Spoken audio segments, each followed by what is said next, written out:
Tengan todos ustedes. Empezamos ahora un evento muy especial. Estamos ya en diciembre. Iniciamos este mes un balance de todas las actividades que ha habido en el año 2021 y en realidad un balance político sobre todo el proceso que hemos seguido en el curso de estos meses, 4 meses de gobierno de Castillo, que ha significado en realidad un cambio político importante, un cambio del periodo, después de ser gobernado por 5 presidentes corruptos, por 6 excomandantes generales, o con prontuario y a punto de estar en la cárcel todos ellos, los 5 presidentes, expresidentes y los 6 excomandantes. Poner en Palacio a Castillo significa un cambio muy significativo. Es un cambio histórico, Joan, diríamos nosotros, porque se rompe la cadena de mando de toda la corrupción. Perder Palacio para la derecha ha sido el golpe más importante que ha sufrido en la historia los grupos de poder en el Perú. De modo que este es un cambio histórico definitivamente, pero también demuestra algo. Es una derrota de la izquierda por no tener la capacidad de poder gobernar de manera eficiente, por no poder desarrollar un frente político capaz de poder integrar a todas las fuerzas académicas, profesionales, políticas y sociales en una sola centralización para hacer este gobierno eficiente, que garantice realmente una plena justicia social, que es la expectativa de todos los que votaron por él. Estas expectativas lamentablemente se han ido diluyendo, han ido perdiendo fuerza, no se ha convertido en una organización capaz de poder liderar, acompañar y desarrollar un esfuerzo de organización que permita contrarrestar los problemas de la derecha, que han estado desde antes de las elecciones, han estado combatiendo a la izquierda con todas sus fuerzas. Ha sido el clamor popular y ha sido la demanda de los pueblos la que ha llevado a Castillo Palacio. Pero hemos tenido la incapacidad de poder desarrollar con eficiencia todas las actividades, de cumplir incluso las propias promesas de unidad que todos nos hacíamos. Esto ha sido y va a ser una responsabilidad, de hecho, muy importante que tenemos que juzgarla por nosotros. Todos hablan de unidad, nadie la cumple. Todos pregonan de que es necesario lograr en un más corto plazo. Todos hablan de que este gobierno debe ser eficiente, de que la izquierda debe saber gobernar, y debe realmente trabajar de manera coordinada en todos los sectores. Todos dicen que hay que también llamar a los mayores, hay que llamar a los principales académicos, a los principales líderes sociales, que son los que tienen experiencia, pero no se han logrado.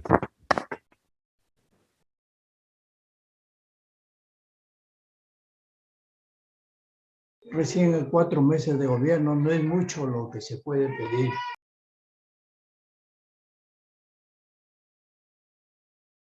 De una nueva constitución ha sido mencionada casi desde la vigencia misma, ¿no?, de la actual constitución.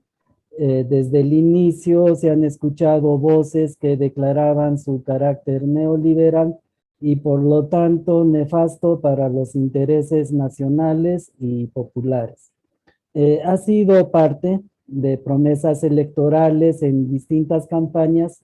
Incluso también recordamos el juramento en la asunción de Ollantaytamala por la Constitución de 1979, como signo simbólico de que la de 1993 iba a ser cambiada por una nueva, como había sido la promesa electoral. Sin embargo, realmente no se trabajó este proceso desde el punto de vista de las fuerzas sociales necesarias, quedando en suspenso hasta la próxima campaña como promesa electoral, manteniéndose, sin embargo, en diversas protestas reivindicativas como eslogan y como arenga, nada más. La campaña electoral para el 2021 no fue diferente. El tema de la nueva constitución estaba presente tanto en la primera como en la segunda vuelta. Incluso se podría decir que gran parte del motivo para definir la votación era la de una nueva constitución, por lo menos en el inicial 19%. Para la segunda vuelta ya se vio que el tema de las transformaciones sociales de mediana profundidad, objetivizada en hacer evidente y necesaria una nueva constitución, eran un tema que no se definiría todavía, pues las correlaciones de fuerza estaban y están a favor de las posiciones conservadoras, a pesar de que existe estadísticamente en las encuestas de opinión un porcentaje favorable a una nueva constitución. Sin embargo, esta es solo una tendencia de opinión y no una fuerza orgánica. Esta vez, sin embargo, en el discurso presidencial, dejando de lado la pose y el discurso vacío, en el tema de la nueva constitución fue contundente, claro, preciso y definitorio. Recordamos aquella frase: la conquista de una nueva constitución está en manos del pueblo. A partir de ese momento, queda claro que la nueva constitución sería fruto de la lucha política del pueblo, que debíamos dejar de esperar actos desde el gobierno e incluso desde las esferas estatales en general, incluido el poder legislativo, puesto que ya las definiciones se estaban dando a partir de las relaciones reales de poder. Y también a partir de ese momento se definiría quiénes iban por el camino de las transformaciones sociales a partir de una cabal comprensión de dicha situación y conscientes de las fuerzas opositoras a iniciar un proceso de construcción, articulación y organización de fuerzas sociales populares y democráticas, acompañado de una apertura de espacios de construcción programática, construyendo y proponiendo un nuevo Estado, una nueva democracia y básicamente un nuevo modelo económico. Se definirían pues en torno a la nueva constitución claras posiciones políticas, las de la transformación social, las del conservadurismo y entre ellas y como espacio en disputa las neutrales o desubicadas del momento histórico. Las fuerzas conservadoras saben qué hacer y lo están haciendo. Y además están ganando espacio y posiciones fuertes, que se ven en la tendencia a negar la necesidad de una nueva constitución, a distraer al movimiento popular con temas inicuos al orden constitucional, considerado concretamente en la imposición y mantención de un modelo económico como su objetivo principal, manteniendo sobre todo la iniciativa política y determinando incluso los motivos de la movilización popular. Impulsan una descabellada iniciativa de paquete laboral, hay marcha. Una vacancia presidencial, hay marcha. Se demuestran fascistas, la lucha antifascista adquiere el primer lugar, dejando de lado la lucha antiimperialista y la transformación social profunda. Pues la presencia del fascismo impone una lucha por la democracia, es decir, esta democracia neoliberal, entreguista y proimperialista. Las fuerzas por la transformación social son todavía débiles, carentes de una dirección clara y de objetivos precisos y de presencia significativa en el movimiento popular organizado. Se ha asumido la lucha por la recolección de firmas para la convocatoria a un referéndum con débiles señales de asumir eficazmente la tarea de la construcción de las fuerzas sociales necesarias, y no se apunta a la profundización de los objetivos políticos, lo que se evidencia, por ejemplo, en el tema del gas. Se habla de la renegociación, pero se evita hablar de la nacionalización. Para renegociar no se necesita cambiar la Constitución, para nacionalizar sí. Y así llegamos a las posiciones desubicadas, que resultan por lo menos neutrales y favorecen al conservadurismo, pudiendo ubicarlas incluso dentro de tal. es decir, las que tienden a la conservación del orden actual de cosas, que siguen reclamando al gobierno y al poder legislativo o parte de él que indiquen el camino o conduzcan este proceso hacia una nueva constitución. Y que también, queriendo ser posiciones políticas maduras, modernas, responsables, etcétera, resultan ser no solo la izquierda que la derecha necesita, sino incluso pueden ser la izquierda que la derecha construye, sobre todo si vemos la dimensión global de la lucha política actual. Es decir, que al referirnos a la derecha o fuerzas conservadoras, nos estamos refiriendo al imperialismo capitalista hegemónico a nivel mundial. La lucha política se define, pues, a partir de las posiciones y conductas frente al planteamiento de una nueva constitución.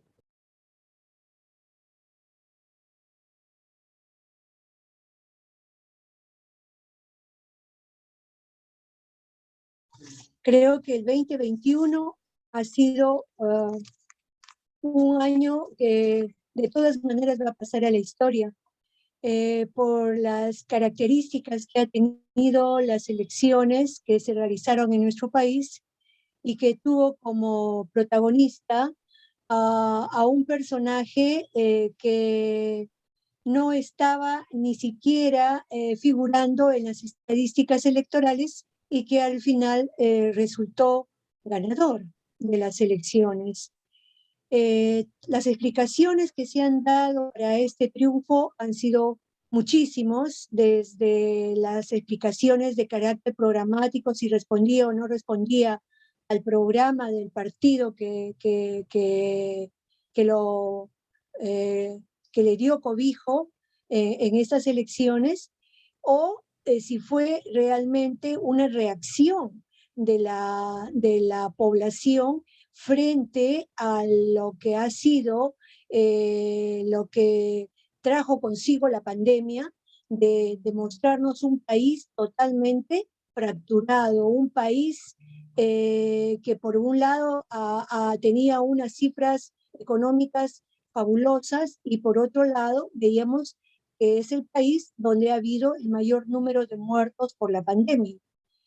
Eso es algo que no se puede obviar, y no solamente en lo que es el sector salud, también en los indicadores en educación han sido los peores. Es el único país de la América Latina donde todavía no se reanudan las clases. ¿Y eso por qué? Entonces, ese es el panorama y esa es la gama de explicaciones que en todo caso resumen el por qué Pedro Castillo, un profesor como se ha dicho acá, de un pueblo tan pequeñito, un maestro rural, logra ganar las elecciones. Logra ganar las elecciones con todo en contra, porque una derecha furibunda en contra, un aparato estatal en contra, porque todo el aparato del Estado prácticamente es un aparato que está diseñado como para cobijar a determinados personajes. Entonces, cuando estos personajes cambian, como que todo va en contra, porque hay una burocracia que no está preparada para el cambio. Hay una burocracia que cuando tú le hablas de introducir una mejora que pueda beneficiar a la mayoría de la población, simplemente no lo asumen. Entonces, yo creo que es el gobierno que en este momento tiene a una derecha bien organizada, eso hay que decirlo. La derecha de Julio para acá ha logrado ensamblarse y sobre todo ha sacado a luz un personaje o personajes que en este momento están teniendo bastante protagonismo. Hay con un gobierno con muchas carencias en su interior, porque ellos mismos han dicho que no estaban preparados para la victoria, Entonces, y con personajes, con guiones a veces hasta repetidos, ¿no? Donde aparecen un personaje como Karin López, muy amiga de Karen Rojas, que se trajo abajo el gobierno de Vizcarra, vuelve a aparecer en el entorno de Castillo. Entonces, hay cosas muy extrañas, en todo caso, que nos hacen pensar que hay de todas maneras fuerzas muy bien digitadas que en este momento quieren traerse abajo al gobierno. Y las fuerzas golpistas como que están tomando la batuta.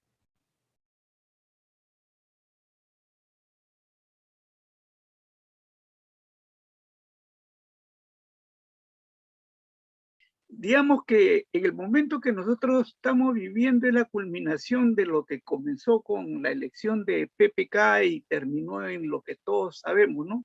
Y prácticamente que se está repitiendo la historia y los personajes también, porque no son personajes nuevos. Y estamos en un momento como en el 2000, cuando se revelan los Bloody videos y hay una situación tremenda. Y ahora estamos frente a una situación parecida, pero con nuevos actores, en nuevas circunstancias. Tenemos un gobierno elegido, no tiene más de 4 meses, ¿no? Es un gobierno nuevo, el que está totalmente hackeado y que ha puesto en evidencia, justamente por los planteamientos que se han hecho y básicamente en torno a la nueva constitución, el que ha hecho que se junten todos, absolutamente todos, de los reyes del Papa a los reyes, todos absolutamente se juntan para no tocar la sacro propiedad privada, digamos, ¿no? Es el modelo neoliberal que está en su pleno apogeo en el país durante estos últimos 30 años, por lo menos, si no es más. Y entonces, ahora que sienten por la posición que ha llegado al gobierno, se sienten amenazados y hizo que se junten todos y dejen atrás sus viejos rencores, sus viejos odios y todo lo demás, y enfrentar conjuntamente todos a la posibilidad de que Pedro Castillo llegue al gobierno, lo que finalmente sucedió. Y entonces ahora están echando mano a esos recursos de baja estofa, de lo peor, del escándalo, de las cosas de morbo, que nos han tenido acostumbrados los medios de comunicación durante estos 30 años, por lo menos también. Y entonces, un poco que nos centran, el debate nos lo están centrando en dos cosas. Uno, un gran movimiento antivacuna, ¿no? Que por ahí se va mucho de los sectores populares, de izquierda, como una tarea principal, están en esas cosas, ¿no? Y lo otro, lo más importante, es que en este momento lo que nosotros tenemos que ver es lo inmediato, lo que puede suceder y está a punto de suceder. Para el 7 de diciembre está la reunión en el Congreso justamente para debatir el punto del gobierno, de la permanencia del gobierno y el que se acepte la propuesta que se ha llevado y se obtengan los 52 votos para que finalmente el presidente sea convocado al Congreso para dar unas explicaciones y que podría terminar en su vacancia, si es que logra finalmente después de eso lograr los 87 votos que requieren. Entonces, esa es la situación en este momento, es muy, muy álgida, muy dramática, ¿no? Y entonces, a eso es lo que nosotros tenemos que enfocar y ver qué posiciones se deben tomar frente a una situación de esta naturaleza. Por ahí han surgido voces y rumores, insinuaciones no carentes de veracidad de que pudiera producirse una reconciliación, que estuviera en proceso una reconciliación entre Castillo y Cerrón para, ¿cómo se llama?, nuevamente recomponer el gobierno y hacer frente a esta situación. Vamos a ver cómo se produce este fenómeno. pero no sé si tampoco le alcance eso para evitar lo que se tiene. Por el otro lado, lo que decía era lo siguiente, los personajes, si ustedes revisan la información que está saliendo en los últimos días, tanto en la República, en Hildebrand y en otros medios de comunicación, videos y otros medios populares, alternativos que circulan, es en cuanto a los personajes que están siendo los protagonistas. Ya acá no son ni los partidos ni los movimientos, sino son los personajes de la farándula, personajes que no son nuevos, son recurrentes. Vienen por lo menos del gobierno de Alan García, de Lapra, vienen de Toledo, continúan incluso en el gobierno de Ollanta, algunos de ellos, en el gobierno con mayor fuerza en el gobierno de PPK, y ahora en este gobierno. En relación a la situación que se está viviendo en este momento y que también hay que tomar en cuenta que un poco como la debilidad de los partidos políticos es muy grande, por no decir tremenda, ha llegado a una situación en que los partidos tradicionales ya ni siquiera tienen ni siquiera presencia, como es el caso de la APRA, como es el caso del PPC. Estos elementos muy cercanos, muy vinculados a la parte lumpenesca ya de la sociedad, se han convertido en los protagonistas, como por ejemplo el caso de la congresista, pero no es la única, ¿no? Patricia Chirino, pero no es la única, muchos ellos están tomando protagonismo, muchos frentes de salvación de la patria, de militares retirados, del ejército, de la marina y de la aviación, y entonces el peligro es por ahí, incluso que la cosa se descontrole y finalmente sean estos personajes los que tomen el protagonismo, con un discurso bien peligroso y muy recalcitrante, que no solamente es patrimonio de aquí en el Perú, sino que es moneda corriente y común en el caso de CAS en Chile, en el caso de Bolivia, la oposición llamando abiertamente, ha tomado carta de ciudadanía y está en el orden del día. En el caso de Bolivia y en otros países, el discurso anticomunismo y la posibilidad y la inminencia de un golpe de Estado. Es lo que está en el medio, está como nunca, públicamente, abiertamente, autoridades, congresistas, dirigentes, llamando a que haya un golpe de Estado, ¿no? Y no hay fuerza que enfrente a eso, no hay fuerza que salga al frente, porque es la violación de todo el orden constitucional, todo el orden legal del país, que está siendo cuestionado como que ya no es válido. O sea, la democracia en sí como tal está siendo cuestionada y está siendo rebasada por estos sectores, lo que nos pone ante una amenaza muy grande de regímenes fascistas, ¿no? Que tiene que ver con lo que se está diciendo en relación a la situación mundial, a la crisis económica básicamente, que es la que está sacudiendo profundamente a todo el mundo y que no tiene viso sin solución, sino al contrario, se va a seguir agudizando. Y entonces estamos en esa situación. ¿Qué hacer? ¿No? ¿Qué hacer? En primer lugar, y debe ser la posición que uno tiene que tener en estos momentos, es de la convocatoria, de la unidad, de que los distintos partidos, de las distintas organizaciones, distintos frentes políticos, sociales, sindicales, culturales, tengan que sentarse en la mesa y ponerse de acuerdo en un mínimo para que sea un frente ante la alternativa, ante el peligro que está acechando a la sociedad peruana y que no es descabellado, es una cosa bastante real y cierta y que en los próximos días vamos a ver posiblemente cuál vaya a ser el desenlace de esa situación.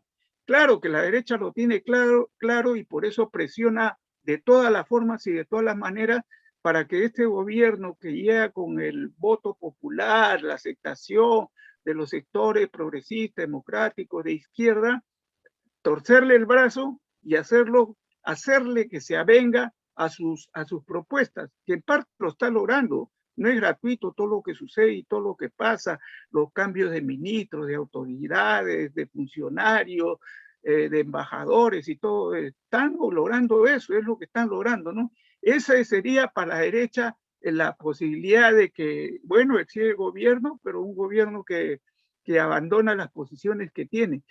Por eso también la importancia, porque el punto y el meollo de esta situación es la nueva constitución, que es lo que más atemoriza a ellos justamente, ¿no? Porque amenaza sus posiciones, sus prebendas, todo lo que tienen y han logrado durante todos estos años, ¿no? Y que tienen temor y miedo de que eso peligre. Por eso es que están tomando una posición de esta naturaleza. Y por eso también que es necesario que eso sea y se insista en eso como un planteamiento.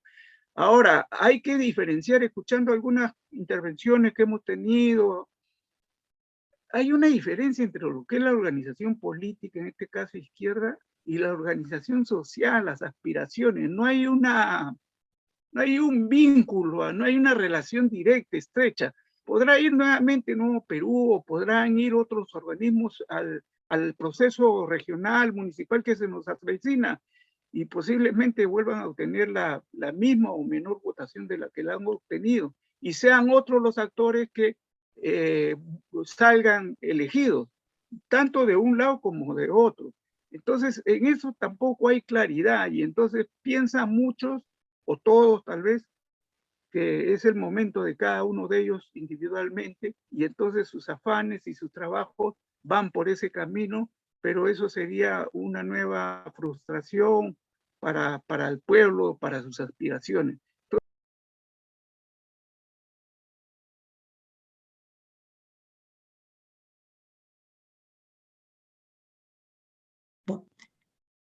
¿Qué hacer? ¿Qué se puede hacer? ¿Qué se puede decir? Lo primero, que el gobierno de turno tiene que tener la voluntad política, digo voluntad política, de descolonización. O sea que debemos descolonizar la voluntad política, que seamos un país no colonial, no obediente al imperio. Son dos premisas fundamentales. En base a esas premisas, ¿no? Entonces se hace una política de tipo cultural, abarcando en la cultura las artes, la ciencia, la tecnología, todo lo que abarca la cultura. Mientras no haya esa intención, el arte, fundamentalmente el arte, pues se juega mucho con el arte, ¿no? Va a servir para poner y apuntalar el sistema que ya tenemos. Entonces, por ejemplo, debemos lograr la participación. ¿O es que solamente los artistas viven, o los creadores de cultura viven en Lima? No, viven en todo el país, ¿no? ¿Por qué siempre va para Lima las cosas? Y barrios de Lima, ¿no? Y gente que se educa en determinados colegios, es decir, una capa social. No, debemos ser más democráticos con la cultura, aceptar en la práctica y en la realidad que somos un país pluricultural y multiétnico. Entonces, esto significaría que el arte tiene que haber arte de todo, arte quechua, arte aymara, arte producido por los chitivos, por los conivos, por las mochigangas, arte producido por Vilcabamba, arte producido por la gente de Yauri, la gente de todas partes. Solamente hay un poco de dinero, hay que cómo se hace llegar ese dinero, para que por lo menos tengamos la representatividad. Es decir, no, el gobierno debe decir, hasta aquí llegamos y ahora vamos a respetar, ¿no? Nuestro Estado multiétnico, multicultural. Por lo tanto, el arte que promocionamos, que los dineros que el Estado, estoy hablando del Estado, que los dineros que el Estado peruano asigna en determinado momento, que sea para el rescate de esa cultura.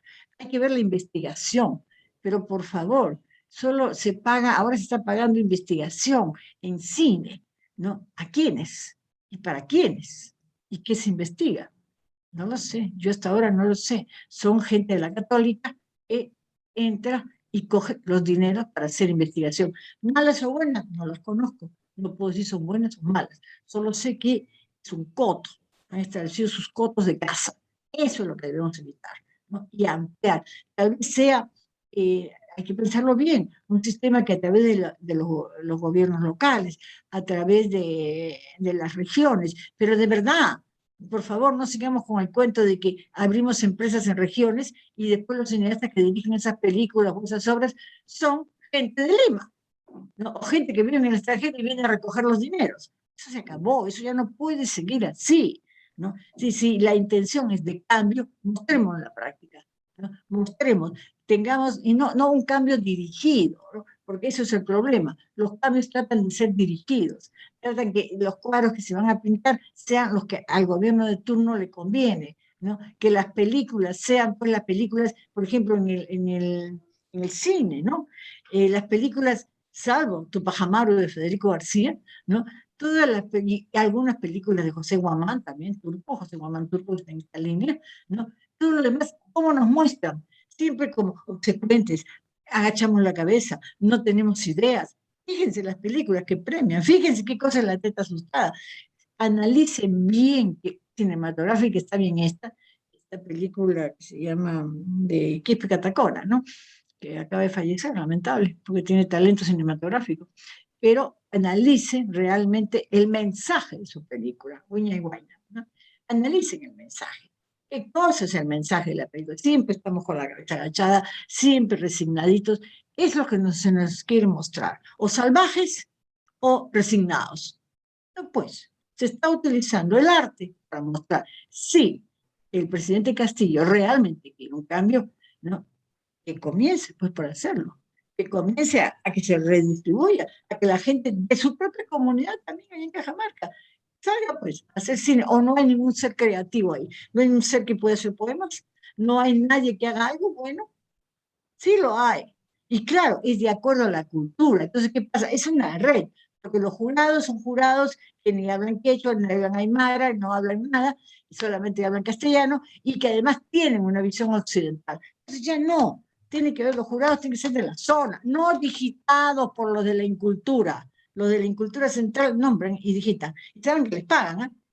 No, está bien que les pagan porque es un trabajo, pero entonces va a haber muchos que quieran hacer ese trabajo, ¿no? Con honestidad y recibir su dinerito porque han hecho un trabajo honesto. Entonces, más o menos son 2.500 a un jurado por ver una cosa, no está nada mal, pero jurados que puedan decidir, no jurados de Lima. Miren, tenemos tantos notables en la cultura, porque esos son los jurados, pues, que creo que su mamá los debe conocer, supongo, ¿no? Porque no se sabe quiénes son. Si ponemos la lista de dónde salieron los señores, ¿no? Entonces, esto es lo que hay que cambiar todo el sistema, pero la voluntad política tiene que existir. El arte y la cultura debe responder al nivel de independencia, de no colonia, de no imperio. Es igual en la ciencia, en la investigación científica. Acabamos de venir de una pandemia, teníamos en pandemia, ¿qué hemos hecho? ¿No? Llorar, encarecer el oxígeno para ver que unos cuantos hagan su negocio, y otra gente de buen corazón ha dicho, bueno, yo voy a apoyar, ¿no? Aunque sea lo que sea que paguen, y si no pueden pagar, daré un poquito, ¿no? Eso es un poquito los que hacen eso. La mayoría de gente que ha hecho su negocio propio, negocio de las farmacias, negocio de las pastillas, negocio de las inyecciones, todo tipo de negocio, ¿no? Negocio de la mascarita, de la careta y de todas estas cosas, de los guantes, negocio. Y subir los precios a 2 o 3 veces más, ¿no? ¿Por qué no se ha investigado eso?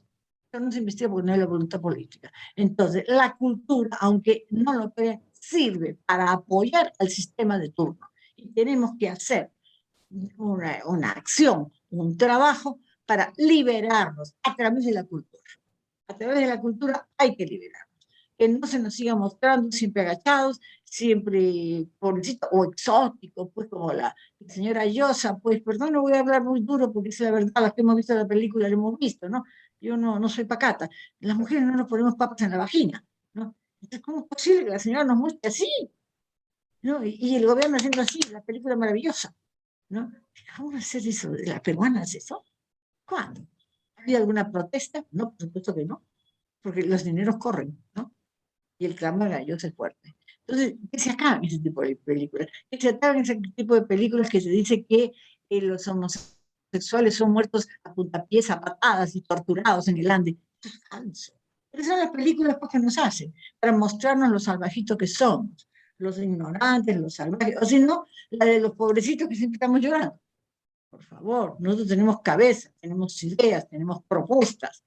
Déjenos tener las propuestas, déjenos, y que se use el arte, ¿no? Que se use la investigación al servicio de la cultura.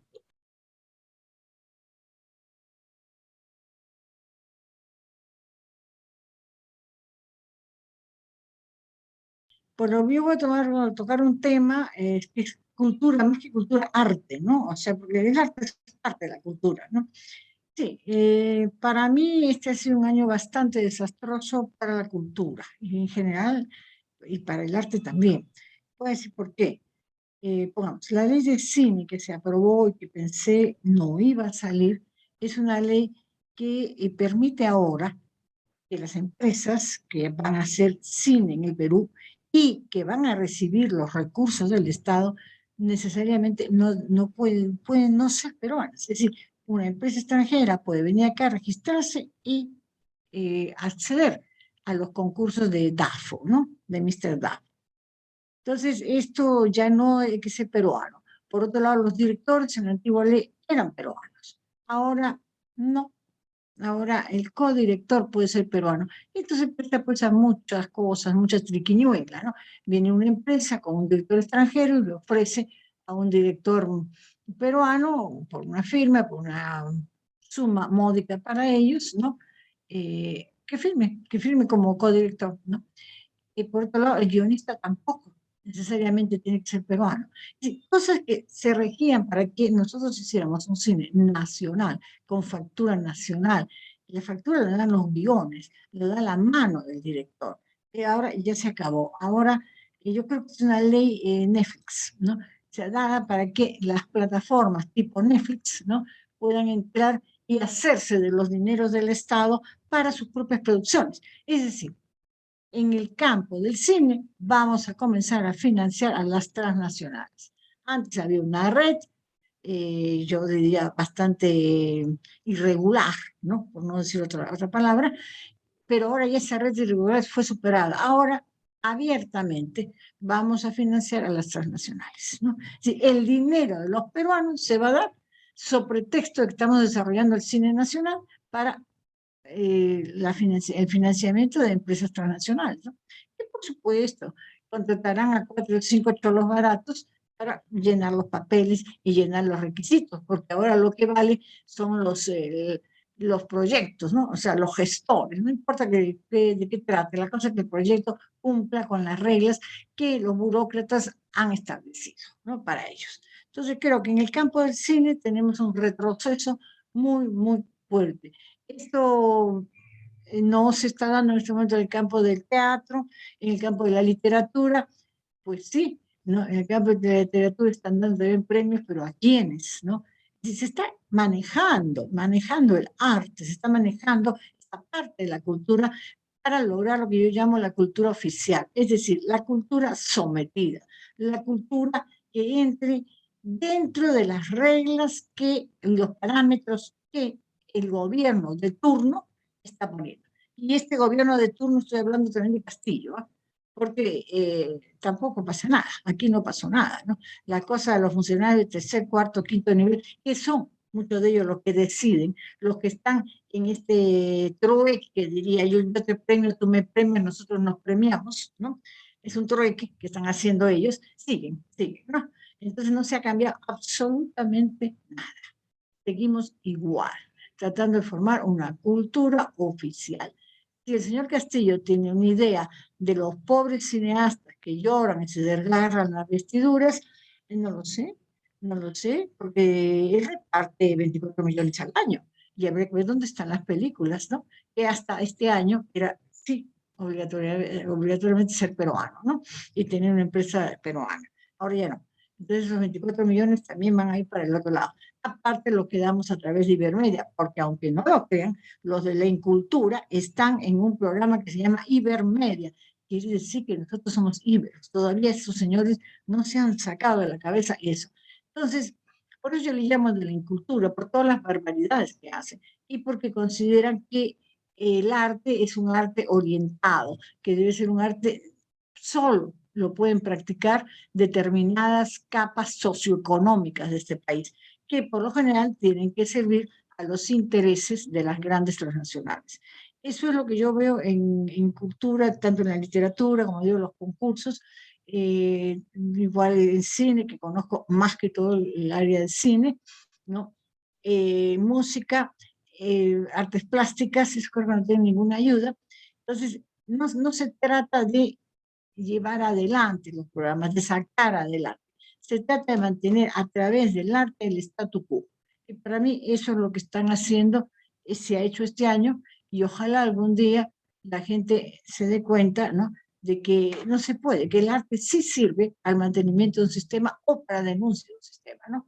Por ejemplo, los artistas plásticos deben saber que los cuadros de Tupac Amaru inmediatamente fueron requisados. Los cuadros que pintó Oblitas inmediatamente fueron requisados y no se sabe. No se sabe si están en algún convento escondidos o si se rompieron, o si se fueron a España, donde se metieron a los conventos de Cusco. Nadie se ha preocupado por eso. Los de la incultura, eso no les preocupa. Entonces, lo último que estamos nosotros pidiendo es la identidad con Tupac Amaru, Micaela Bastida y la familia, ¿no? Estamos pidiendo que se haga un proyecto, se apruebe un proyecto, creo que le llaman proyectos especiales, ¿no?, o tipo Cartagena, para que más o menos se entienda, donde se plantee todo el tema Tupac Amaru. No solamente el tema Tupac Amaru es traer los restos de Fernando, que es cierto, es parte, traer los restos de su hermano Juan Bautista, hacer la panaca en el Cusco, también es parte, pero también es parte, ¿no?, a levantar las bibliotecas, dejar que todo este archivo histórico que tenemos escondidos en los conventos, ¿no?, salga a la luz. Habría que ver la forma, ¿no?, la forma adecuada. Tampoco se trata de destruir los archivos históricos, más bien hay que conservarlos y protegerlos, ¿no? Pero todo esto está pues escondido, no se quiere que se sepa la historia. Entonces hemos presentado un proyecto, hemos conversado para la presentación de un proyecto, se presentó al Congreso, no se pudo lograr nada con el Congreso, y también hemos presentado a la Comisión del Bicentenario, hemos conversado, ¿no?, pero estamos esperando que nos devuelvan la llamada, a ver si nos citan o no nos citan, ¿no? Realmente estos temas que pueden generar una identidad nacional son tabús, deben estar ocultos, deben estar en el submundo, para que la gente no se entere de las cosas que han pasado en este país y que puede tomarlo como parte de nuestra identidad nacional.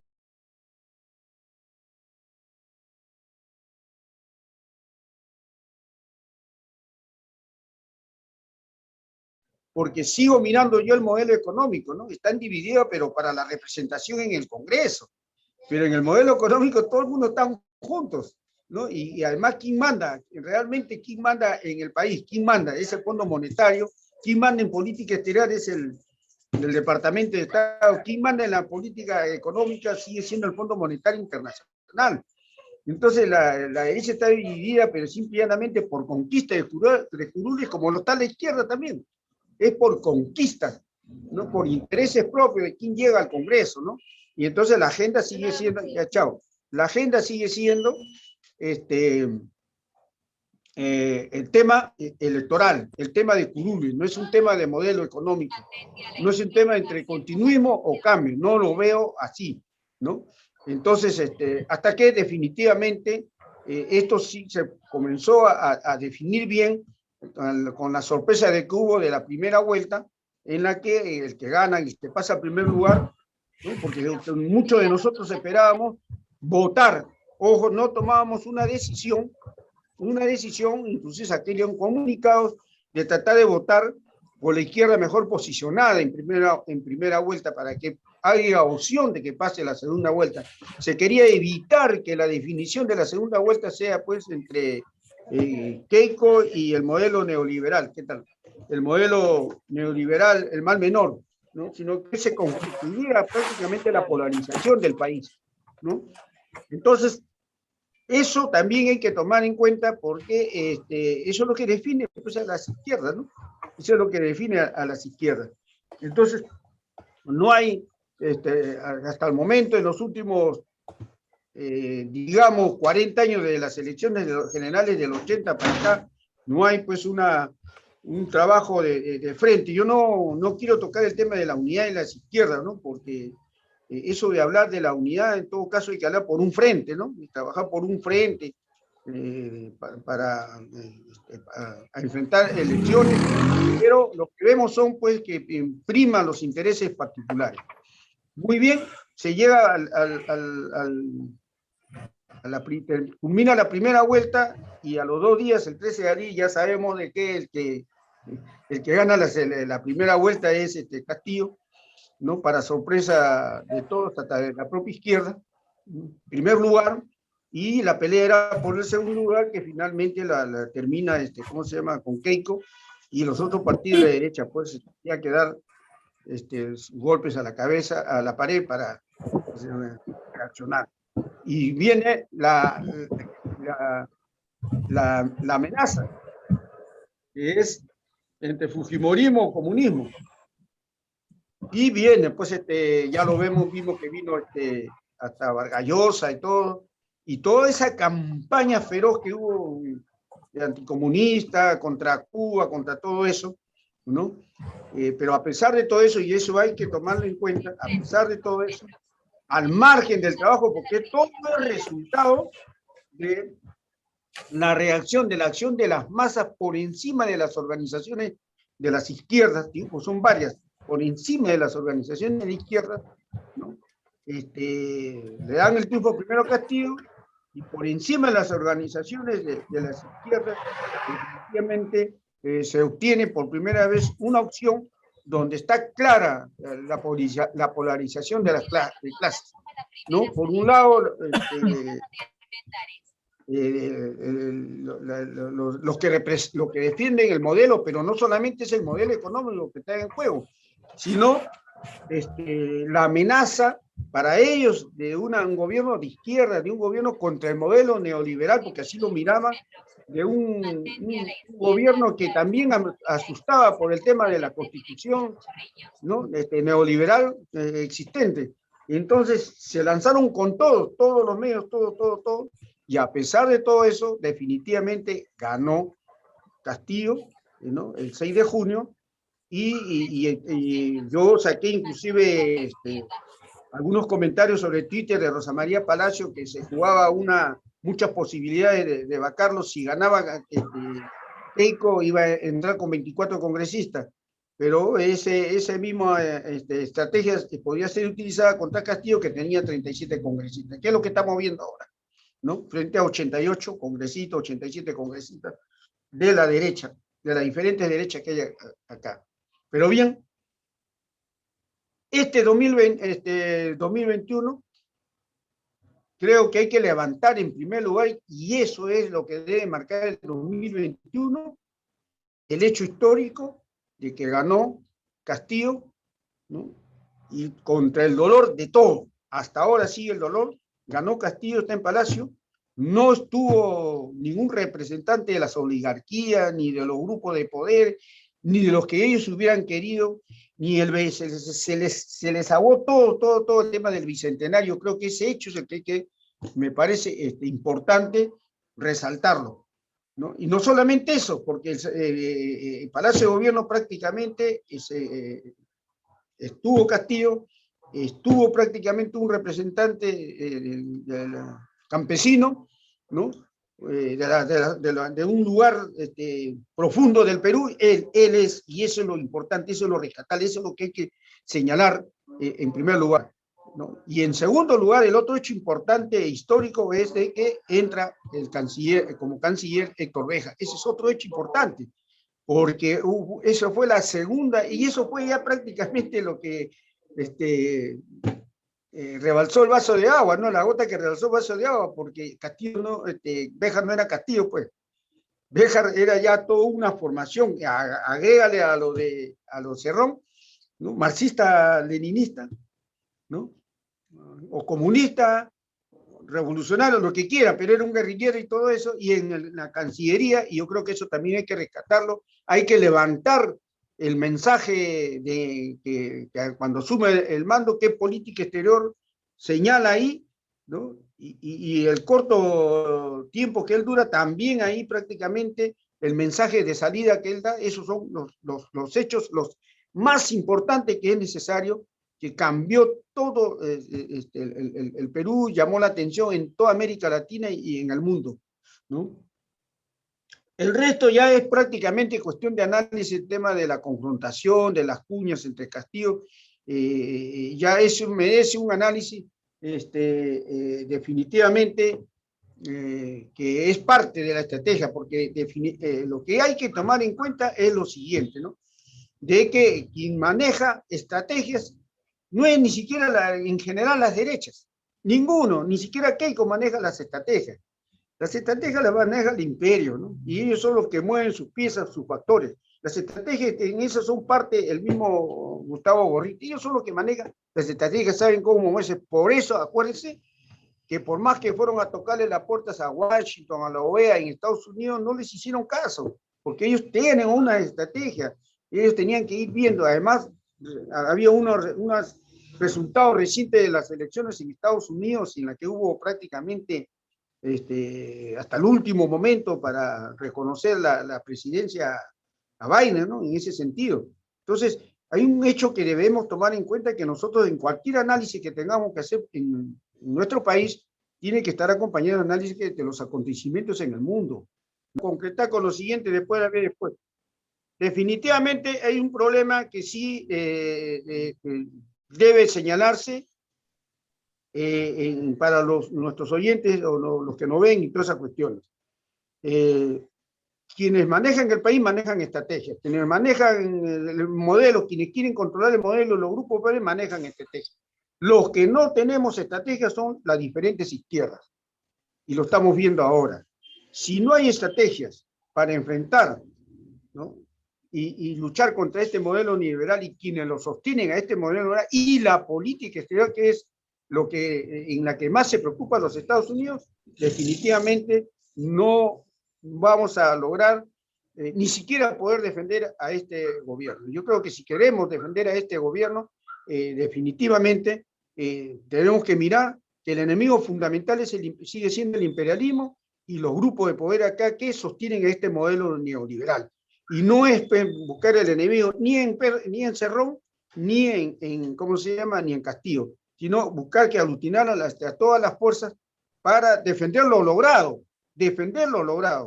¿Cómo? Hay que ir discutiéndolo. Y en ese sentido creo que es responsabilidad de todas las izquierdas, del grupo emancipador, de todo lo que formamos parte, para poder realmente tratar de impedir, porque yo quiero que se pongan a pensar, un segundo nomás que se pongan a pensar.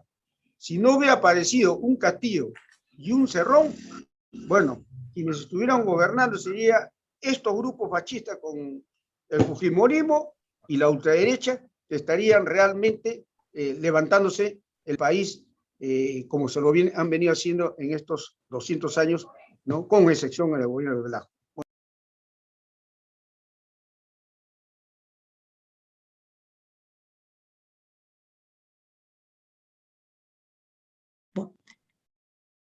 ¿Qué hacer? ¿Qué se puede hacer? ¿Qué se puede decir?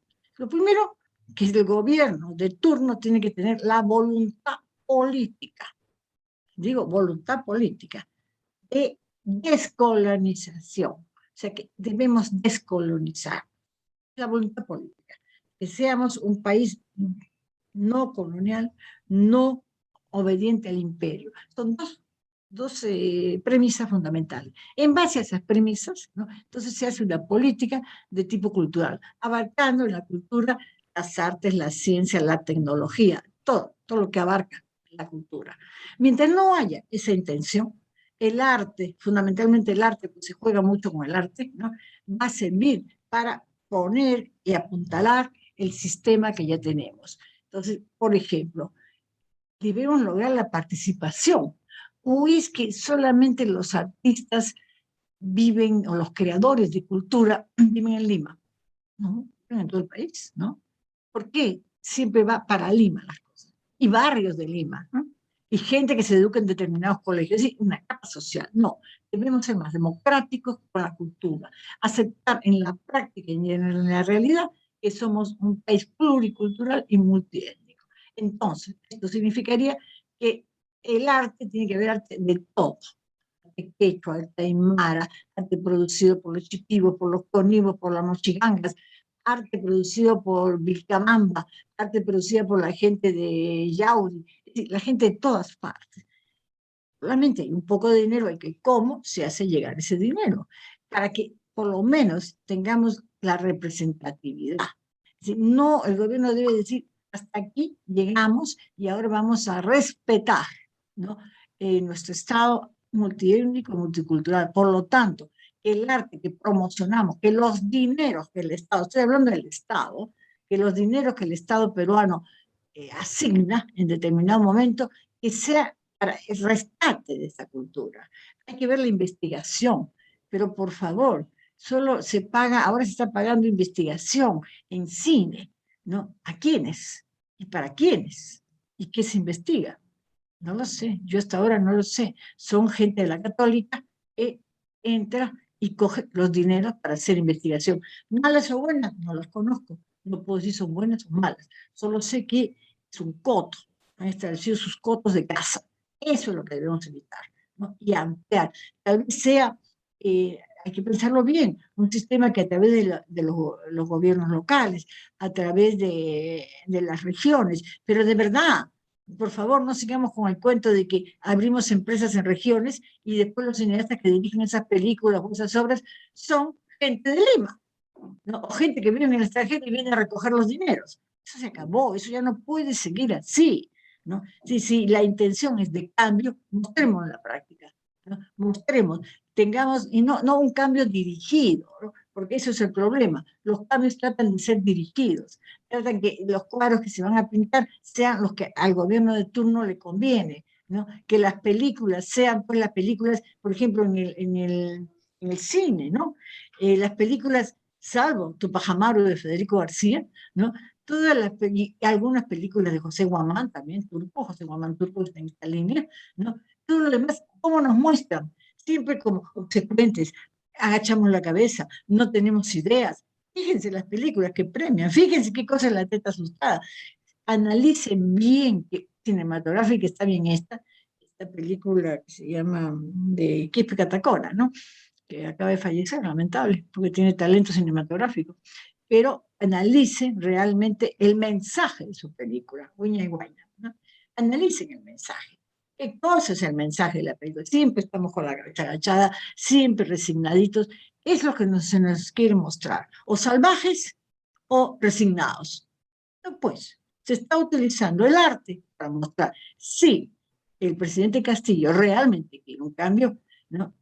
Que comience pues por hacerlo, que comience a que se redistribuya, a que la gente de su propia comunidad también allá en Cajamarca salga pues a hacer cine, o no hay ningún ser creativo ahí, no hay un ser que pueda hacer poemas, no hay nadie que haga algo bueno, sí lo hay, y claro, es de acuerdo a la cultura. Entonces, ¿qué pasa? Es una red, porque los jurados son jurados que ni hablan quechua, ni hablan aymara, no hablan nada, solamente hablan castellano, y que además tienen una visión occidental. Entonces ya no, tienen que ver, los jurados tienen que ser de la zona, no digitados por los de la incultura. Los de la incultura central nombran y digitan, y saben que les pagan, ¿eh?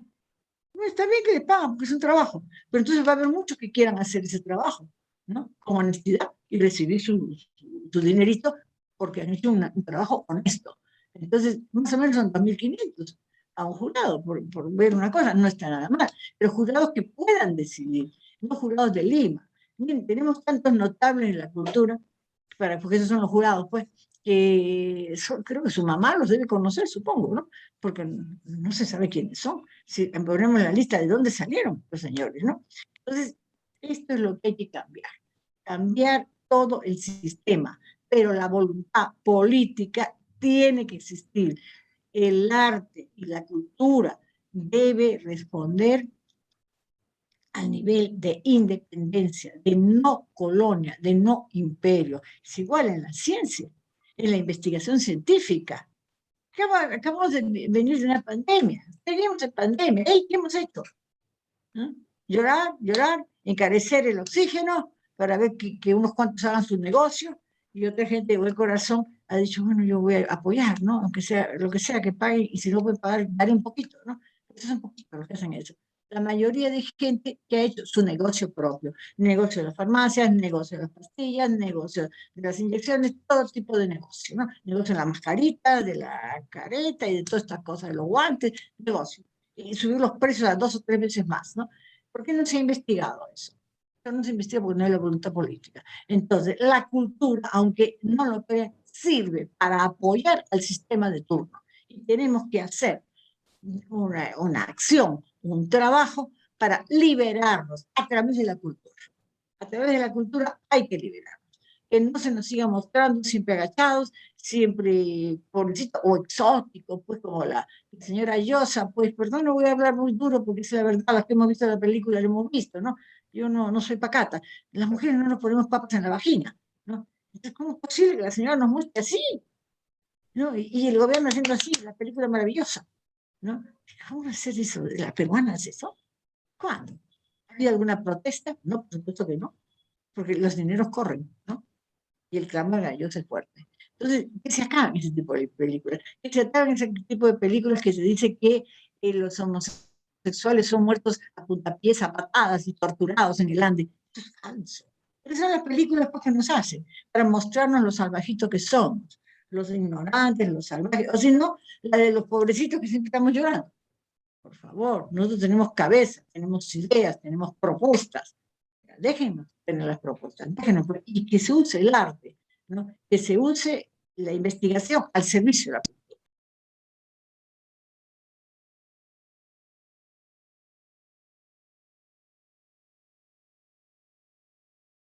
Bueno, yo voy a tocar un tema que es cultura, más que cultura, arte, ¿no? O sea, porque el arte es parte de la cultura, ¿no?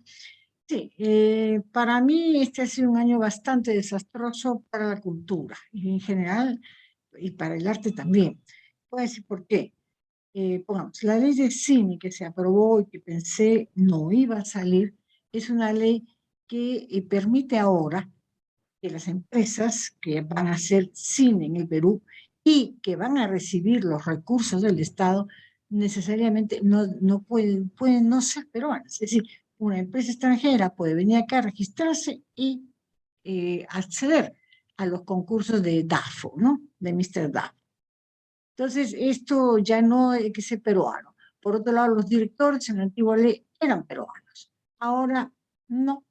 Ahora el codirector puede ser peruano. Entonces presta pues a muchas cosas, muchas triquiñuelas, ¿no? Viene una empresa con un director extranjero y le ofrece a un director peruano por una firma, por una suma módica para ellos, ¿no? Que firme como codirector, ¿no? Y por otro lado, el guionista tampoco necesariamente tiene que ser peruano. Y cosas que se regían para que nosotros hiciéramos un cine nacional, con factura nacional. La factura la dan los guiones, la da la mano del director. Y ahora ya se acabó. Ahora, yo creo que es una ley Netflix, ¿no? Se da para que las plataformas tipo Netflix, ¿no? Puedan entrar y hacerse de los dineros del Estado para sus propias producciones. Es decir, en el campo del cine vamos a comenzar a financiar a las transnacionales. Antes había una red, yo diría bastante irregular, ¿no? Por no decir otra palabra, pero ahora ya esa red irregular fue superada. Ahora, abiertamente, vamos a financiar a las transnacionales, ¿no? Sí, el dinero de los peruanos se va a dar sobre pretexto de que estamos desarrollando el cine nacional para el financiamiento de empresas transnacionales, ¿no? Y por supuesto, contratarán a 4 o 5 cholos baratos para llenar los papeles y llenar los requisitos, porque ahora lo que vale son los proyectos, ¿no? O sea, los gestores, no importa de qué trate, la cosa es que el proyecto cumpla con las reglas que los burócratas han establecido, ¿no? Para ellos. Entonces creo que en el campo del cine tenemos un retroceso muy fuerte. Esto no se está dando en este momento en el campo del teatro, en el campo de la literatura, pues sí, ¿no? En el campo de la literatura están dando también premios, pero ¿a quiénes, no?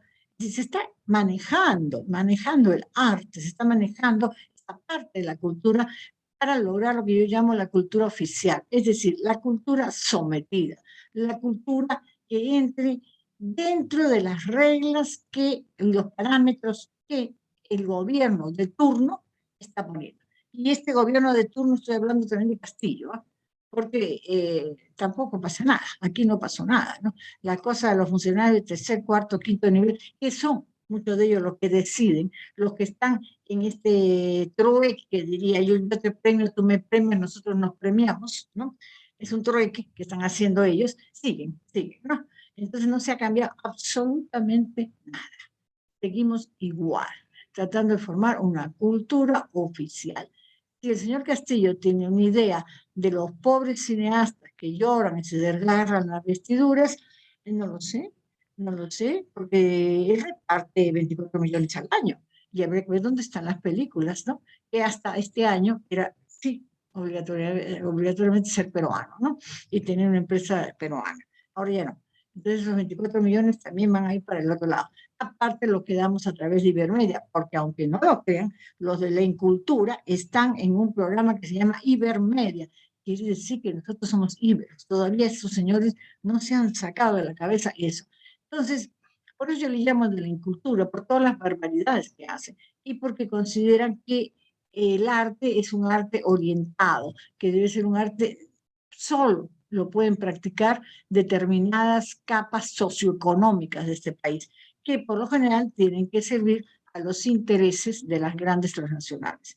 Eso es lo que yo veo en cultura, tanto en la literatura como digo, los concursos, igual en cine, que conozco más que todo el área del cine, ¿no? Música, artes plásticas, eso creo que no tiene ninguna ayuda. Entonces, no se trata de llevar adelante los programas, de sacar adelante. Se trata de mantener a través del arte el statu quo. Y para mí eso es lo que están haciendo, se ha hecho este año, y ojalá algún día la gente se dé cuenta, ¿no?, de que no se puede, que el arte sí sirve al mantenimiento de un sistema o para denuncia de un sistema, ¿no? Por ejemplo, los artistas plásticos deben saber que los cuadros de Tupac inmediatamente fueron requisados. Los cuadros que pintó Oblitas inmediatamente fueron requisados y no se sabe si están en algún convento escondidos o si se rompieron, o si se fueron a España, o si se metieron en los conventos de Cusco. Nadie se ha preocupado por eso. Los de la Incultura, eso no les preocupa. Entonces, lo último que estamos nosotros pidiendo es la identidad con Tupac Amaru, Micaela Bastida y la familia, ¿no? Estamos pidiendo que se haga un proyecto, se apruebe un proyecto, creo que le llaman proyectos especiales, ¿no?, o tipo Cartagena, para que más o menos se entienda, donde se plantee todo el tema Tupac Amaru. No solamente el tema Tupac Amaru es traer los restos de Fernando, que es cierto, es parte, traer los restos de su hermano Juan Bautista, hacer la panaca en el Cusco, también es parte, pero también es parte, ¿no?, a levantar las bibliotecas, dejar que todo este archivo histórico que tenemos escondidos en los conventos, ¿no?, salga a la luz. Habría que ver la forma, ¿no?, la forma adecuada. Tampoco se trata de destruir los archivos históricos, más bien hay que conservarlos y protegerlos, ¿no? Pero todo esto está pues escondido, no se quiere que se sepa la historia.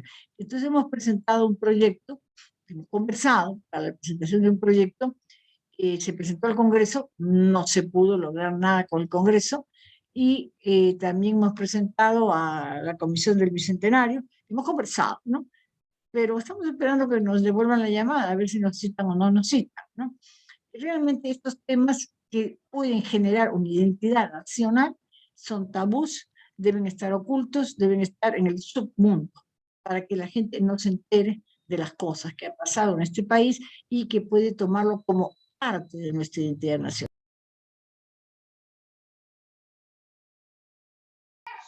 A la alianza de gobierno. O sea, no es solamente al presidente Castillo, sino están comprometidos también Verónica Mendoza, de Juntos por el Perú, y el Frente Amplio de Arana. Ambos, estos tres sectores de izquierda, que es casi la totalidad, están participando del manejo del gobierno. Como ustedes recordarán, Castillo, cuando asumió el gobierno, puntualizó varios compromisos de su gobierno. La lucha contra la pandemia, ¿no? Respeto a la propiedad privada, mejor distribución de la riqueza, reactivación de la economía, nada de expropiación, ¿no? Pero dijo que se acaben los monopolios contra los bancos y todos los servicios básicos canalizados a través, básicos bancarios, ¿no? A través del Banco de la Nación, para competir con la banca usurera privada. Una lucha frontal contra la corrupción. Y dijo que su gobierno iba a trabajar con criterio de rentabilidad social para todos los proyectos. Mejorar los sueldos, promover y preservar el medio ambiente, promover al Estado como socio en los proyectos,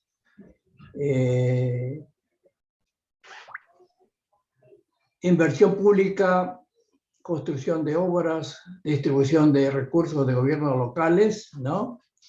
700 soles a familias vulnerables, ampliación del periodo de gracia para los créditos a las MIPES, ¿no? Aumento del presupuesto al sector educación y al sector salud, ¿no? Ingreso libre a las municipalidades, ¿no? Cerrar la brecha de agua y saneamiento para que todos tengan agua potable, ¿no? Promover a la micro y pequeña empresa, fondos de créditos para la MIPES, hambre y destrucción cero, agrobanco para apoyar a la agricultura, repoblamiento ganadero. Bueno, es larga la lista, ¿no? Pero en estos 4 meses todavía no se ha dejado sentir en lo que prometió todavía, ¿no? Quizá posteriormente tengamos algunas medidas, un paquete de medidas, pero por ahora, en estos 4 meses, no es mucho lo que tenemos que deberle a la acción del gobierno, ¿no? En cuanto al manejo económico, desde un comienzo se ha notado que no hay ningún cambio en la política económica. El marco macroeconómico multianual como plan para los 5 años sigue el mismo esquema del Fondo Monetario Internacional que venían ejecutando los gobiernos anteriores. No hay modificación alguna. Igualmente, el presupuesto de la República para el 2022, para el próximo año, a partir del próximo mes, ¿no? Sigue el mismo esquema de los gobiernos anteriores. Por ejemplo, dice, a agricultura le hemos agregado un 7% más, pero la devaluación prácticamente ha reducido lo que supuestamente ha aumentado. Pero los rubros en general, la distribución del presupuesto sigue postergando a las inversiones productivas y lo que más se gasta son en remuneraciones de la administración pública y en gastos estatales, armamento, ¿no? De las 3 fuerzas armadas, ¿no? Que siguen altos más que los sectores productivos, pues, ¿no? Entonces tenemos un manejo económico que sigue el modelo neoliberal. El gobierno encontró un problema de devaluación de la moneda, manejado sobre todo por el Banco Central de Reserva, pero también por la política de importaciones que no están reguladas para favorecer mayor disponibilidad de dólares en el mercado. Y entonces el dólar se ha mantenido por encima de los 4 soles. Eso hasta ahora no ha podido ser resuelto, pero repercute en los ingresos familiares de la población. Y los que ganan en abundancia son los grupos exportadores que pagan salarios en soles, pero venden al exterior en dólares. Solamente por el tipo de cambio ya están ganando una barbaridad de dinero los agroexportadores, los mineros y todo el aparato de la exportación. La inflación, que es consecuencia también de factores externos, ¿no? Está todavía creando problemas, ¿no? En la alimentación popular. El precio del pan se ha mantenido elevado, el precio del pollo, el precio de otros alimentos importados que siguen altos. Y son alimentos que el país está en condiciones de producir, no tiene necesidad de importar. Pero con políticas negativas, los agricultores no reciben el estímulo y entonces se tiene que importar menestras, trigo, cebada, fideos, etcétera, ¿no? Entonces, tenemos ese problema que todavía está por resolverse. Felizmente, a nivel internacional se han elevado los precios de los minerales. Eso ha permitido que muchas empresas deudoras de impuestos a las que les ha dejado fácilmente que acumulen deuda y con nuestro propio dinero, ellos capitalizan y trabajan con ese dinero. Pero ahora con los altos precios del cobre, todas están procurando pagar sus deudas y eso significa mayores ingresos para el Estado. Así que por ese lado hay un alivio. Pero no hay, en materia económica, un anuncio del gobierno, ¿no? Ni de cambio de modelo, ni de reforma de algunos sectores o de el sistema de concesiones onerosas de la inversión extranjera.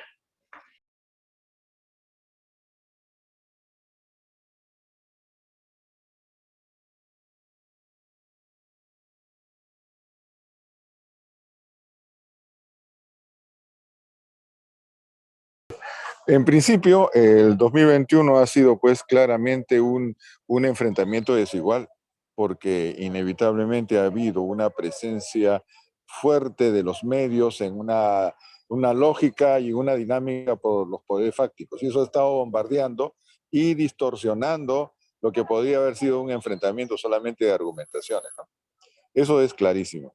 Lo que es claro también es que la pandemia sigue en curso y eso afecta el raciocinio, afecta la activación de los planes de los movimientos antipopulares, ¿no? Sobre todo porque les desespera el saber que si vacan a Castillo van a tener que esperarse algunos meses para poder controlar el sistema de vacunas y la llegada de nuevas vacunas, porque eso tiene que hacerse por vías oficiales y si no hay vía oficial porque han vacado a los principales, obviamente eso pone en riesgo incluso la seguridad de ellos mismos. Ese es un gran tema para lo que podríamos decir la dificultad para que se coagulen o se aglutinen las fuerzas antipopulares. Eso es para mí muy claro. Y eso va a ser incluso una perspectiva para el año 2022.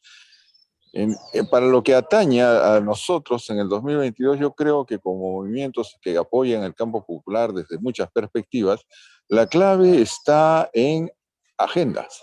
crear nueva agenda que pueda constituirse en un programa político distinto y que se traduzca después en movimientos para lo que se pueda llamar organización política partidaria.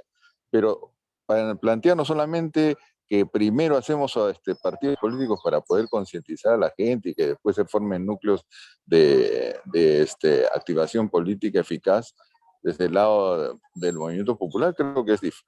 Eso no va a ser. Yo creo que va a ser más bien que la gente se entere de una nueva agenda y que la vayamos construyendo en grupos como los que tenemos acá, como los que tenemos en Lima, como los que tenemos en todas las regiones, y que ellos vayan convergiendo a su vez en una nueva construcción de temática popular que después se pueda incluso, con una mejor elaboración, tornarse en una nueva ideología, en un nuevo planteamiento ideológico que después se traduzca en un momento distinto en partidos políticos. Pero hay que preparar las elecciones con temática, ya no pidiendo partidos, sino que representen los movimientos regionales lo que la aspiración de las regiones requiere en estos momentos que son evidentemente todavía pandémicos. No hay un ofrecimiento pospandémico cierto mientras esta pandemia no termine. Y desde luego, pues estamos ante una crisis generalizada a nivel económico mundial que va a tener impactos en el Perú y que de alguna manera nosotros tenemos también que enfrentar y ofrecer soluciones alternativas disruptivas, ya no solamente lo usual, lo común, lo que podríamos decir sensato o sencillo, sino algo que sea retador, porque los tiempos en estas situaciones de criptomonedas, en estas situaciones de cadena de bloques, en estas situaciones de crisis de la cadena de suministros mundial, creo que va a ser distinto y no va a ser una forma usual de construir una prédica política y mucho menos partidos. Yo ahí que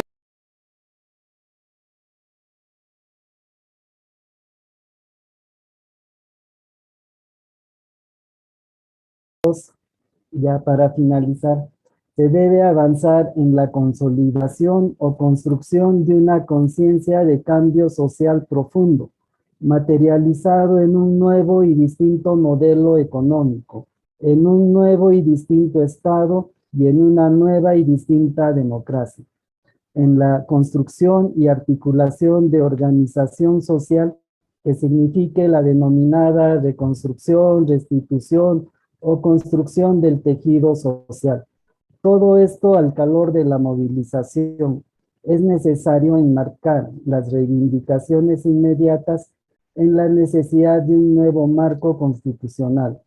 Es necesario dar un mensaje claro, preciso, valiente y audaz en las propuestas programáticas, señalando que la solución definitiva y la única posible a la problemática social se dará dentro de un nuevo marco constitucional, dentro de un nuevo modelo económico y dentro de un nuevo orden político y social. Es necesario que la capacidad de lucha se eleve políticamente, que no se movilice al pueblo contra la vacancia o por la disolución del Congreso solamente, sino por la nacionalización de los recursos naturales, resaltando la presencia del imperialismo transnacional en el control de los mismos, de donde resultará la lucha antiimperialista y anticolonial. Deberá enmarcarse la lucha por un Estado plurinacional, democrático y soberano, por una democracia participativa y por una identificación y apoyo con las luchas de nuestros pueblos vecinos y del mundo entero. Este 2022, la definición política se dará así en este marco. Si el tema por nueva constitución se mantiene y pasa a segundo plano, será un triunfo de las fuerzas conservadoras. Si el tema de la nueva constitución se impone como objetivo político principal del movimiento popular, estaremos avanzando positivamente en la lucha por una transformación social. El objetivo es que la nueva constitución no se postergue, una vez más, como promesa electoral para la siguiente campaña.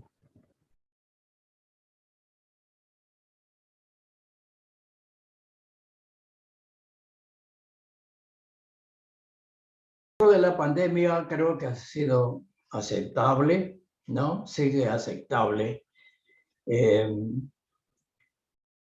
Pero aquí hay un problema increíble. El gobierno no tiene un plan de empleo. Y era lo primero que se pensó cuando asumió el gobierno, porque el primero es el plan de empleo. Pero ya ustedes ven que no hay plan de empleo. Y consecuentemente hay un incremento de la delincuencia. Porque al no haber empleo, muchos se ven inclinados a delinquir. Entonces, tenemos protestas no solamente pues, de los mineros. Los sectores de transportes también salieron a protestar por un problema de manejo de hidrocarburos, de los precios.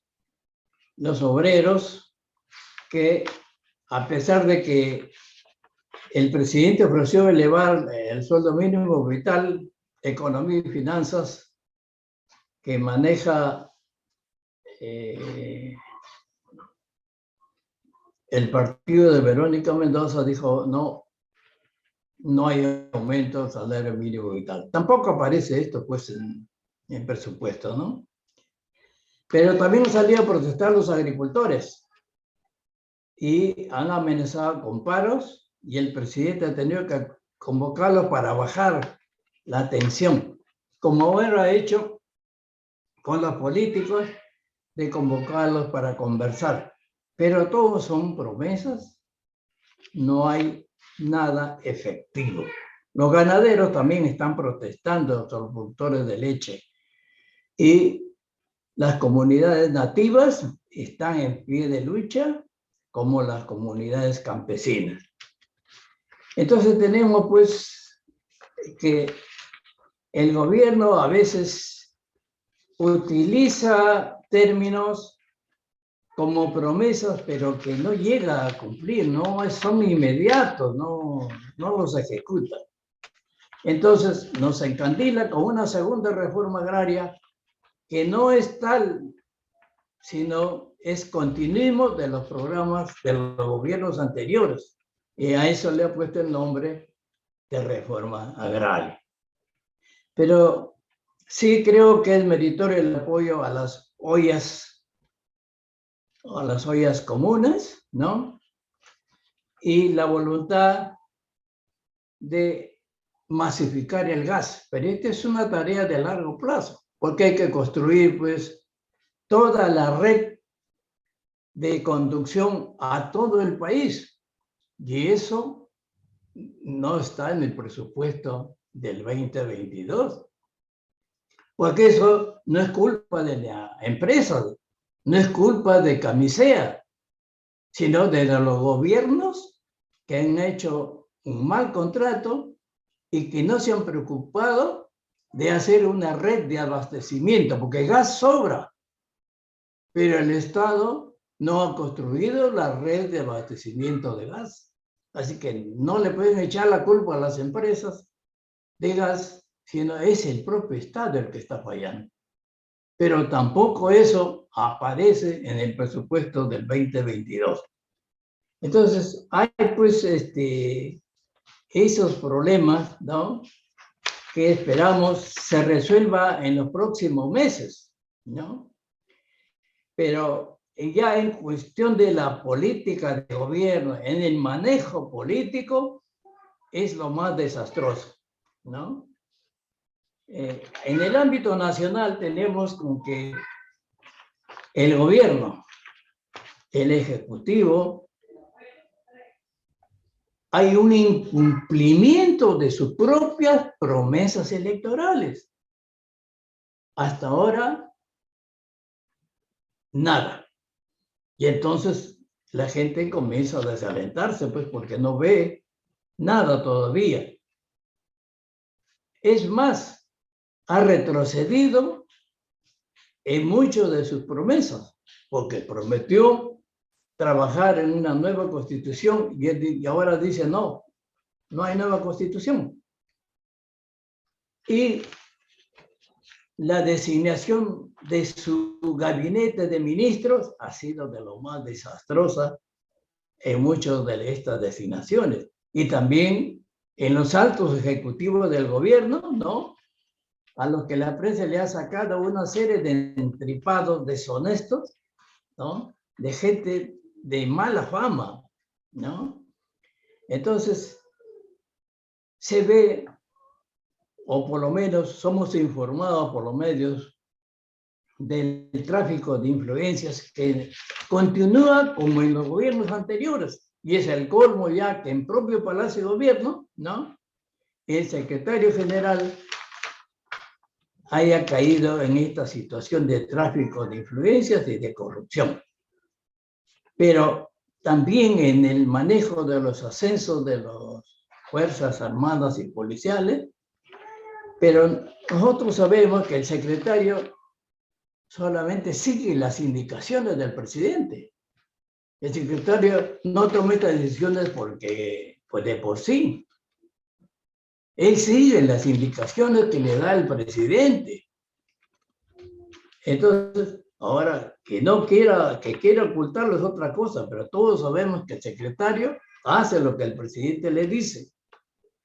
Entonces, pues, hay un manejo de problemas políticos negativo en estos 4 meses, ¿no? Eso ha sido ampliado con un mal manejo con el partido Perú Libre que encumbró al presidente, porque se ha ido alejando, ¿no? Y ha fomentado el divisionismo no solo en el magisterio, sino también en Perú Libre, a tal punto que están, digamos, divorciados políticamente, ¿no? Pero en cambio ha incorporado a personas como Ricardo Belmont o como el canciller, que son personas que no son de izquierda, pero que tienen influencia en la política de Estado y en la política exterior. O sea, los malos manejos es una cosa vergonzosa en esta primera fase del gobierno, ¿no? Y en política exterior ha sido desde un comienzo alinearse con Estados Unidos, incluso viajando hasta mismo Estados Unidos a ofrecer los recursos naturales a los inversionistas norteamericanos. Pero, por otro lado, han atacado al gobierno de Nicaragua, ¿no? Contra la posición de su propio partido. Y así tenemos que, frente a cada situación política, va cediendo posiciones a las arremetidas de la derecha. Y no sé hasta dónde va a continuar esta política de retroceso de las posiciones ideológicas y de las promesas electorales.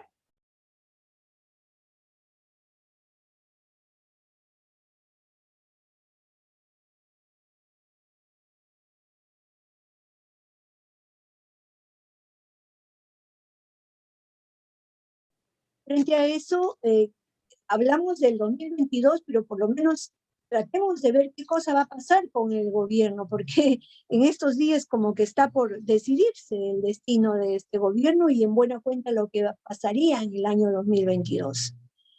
Lamentablemente, como les digo, la derecha ha logrado avanzar en su organización, aunque todavía no logra calar a nivel de lo que serían las bases populares, ¿no? Tiene grupos profascistoides que son los que salen a dar la cara, pero, por ejemplo, la última movilización que ellos organizaron el 1 de diciembre no les ha salido bien, a pesar de que han tenido toda una logística y una parafernalia bien equipada. Sin embargo, no logran todavía calar en la población. Y creo que ese es el punto que en todo caso tendrían las fuerzas de Castillo, si es que se logra sacar adelante un frente que pueda contrarrestar en este momento el sostén del gobierno, ¿no? Ahora, lo que plantea, por ejemplo, nuestro compañero de Cusco, ¿cuál es esa agenda? La agenda que se tiene que levantar en este momento, eso es el tema que tenemos que discutir, ¿no? Yo creo que la población en general tiene una agenda. La agenda es, la población quiere trabajo, la población quiere que sus hijos vayan al colegio, la población quiere que haya una atención en salud. No solamente que el tema de la vacuna, se tiene que sacar adelante también el tema de la atención primaria de salud. Si tú tienes el seguro de salud o vas a cualquier sitio, no tienes atención presencial, todos te atienden por teléfono. ¿Qué atención es esa por teléfono? Entonces las enfermedades se están hundiendo en este momento, ¿no? Entonces todo no es vacunación. Se tiene que solucionar el problema de la atención primaria de salud. Y ya como un punto que puede ser de fondo, diríamos, está el tema de lo que puede ser la nueva Constitución, ¿no? Entonces, hay temas importantes que resolver en inmediato, junto con el tema de la salud, el tema de la educación, el tema del tratamiento del gas, que se ha quedado ahora en stand-by. Nadie sabe qué va a pasar con la comisión que se nombró, casi ya pasaron más de 2 meses, que debía dar un resultado para empezar la negociación con Camisea, con el consorcio. Eso está todavía de lado. Entonces son puntos críticos, claves, que a nivel de las necesidades de la población y a nivel de lo que puede ser un programa, se tienen que tratar de engarzar para sacar adelante este gobierno.